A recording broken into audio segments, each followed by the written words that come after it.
ಪ್ರಬಂಧ ಜನಸಂಖ್ಯೆ. ಪೀಠಿಕೆ. ಒಂದು ದೇಶದ ಜನರ ಸಂಖ್ಯೆ ಅಥವಾ ಅಂಕಿ ಅಂಶವನ್ನು ಜನಸಂಖ್ಯೆ ಎಂದು ಕರೆಯಲಾಗುತ್ತದೆ. ಜನಸಂಖ್ಯೆಯಲ್ಲಿ ಚೀನಾ ನಂತರ ನಮ್ಮ ದೇಶ 2ನೇ ಸ್ಥಾನದಲ್ಲಿದೆ. ಇಂದಿನ ಜನಸಂಖ್ಯೆ ಅತಿ ವೇಗವಾಗಿ ಬೆಳೆಯುತ್ತಿದೆ.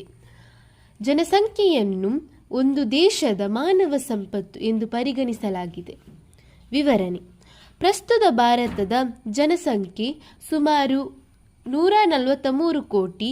ಕೆಲವು ವರದಿಗಳ ಪ್ರಕಾರ ಮುಂದಿನ ಕೆಲವು ವರ್ಷಗಳಲ್ಲಿ ಭಾರತದಲ್ಲಿ ಮತ್ತು ಜಾಗತಿಕವಾಗಿಯೂ ಜನಸಂಖ್ಯೆಯು ಗಣ ಬೆಳವಣಿಗೆ ಇರುತ್ತದೆ. ಜನಸಂಖ್ಯೆಯು ಈ ಶತಮಾನದ ಪ್ರಮುಖ ಸಮಸ್ಯೆಯಾಗಿದೆ. ಯಾವುದೇ ದೇಶ ಅಥವಾ ಪ್ರದೇಶದ ಜನಸಂಖ್ಯೆಯು ಆ ದೇಶ ಅಥವಾ ಪ್ರದೇಶದ ವಾಸಿಸುವ ಒಟ್ಟು ಜನರ ಸಂಖ್ಯೆಯಾಗಿದೆ.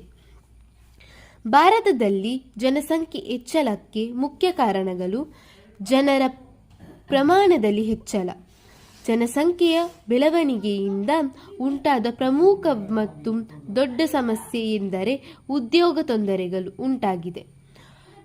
ಉಪಸಂಹಾರ: ಭಾರತದಲ್ಲಿ ಹೆಚ್ಚುತ್ತಿರುವ ಜನಸಂಖ್ಯೆಯು ತೀವ್ರ ಸಮಸ್ಯೆಯಾಗಿದೆ.